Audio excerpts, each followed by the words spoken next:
смак Пономарьов.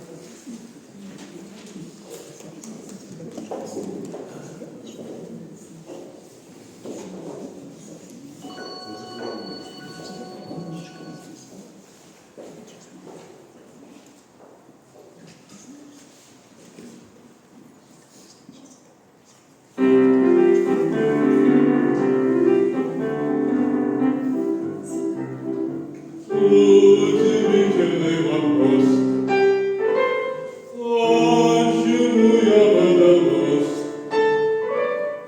Потому что без воды и не туды, и не сюды. Отдыхаем, воду пьем. Заседаем водоем. И мы ходим без воды, И не туды, и не сюды. горе надо утопить, радость надо размочить.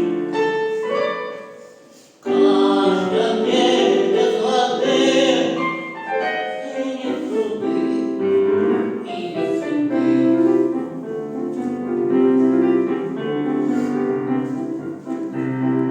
Не побриться, не побить, не умыться, не помыть. Человеку без воды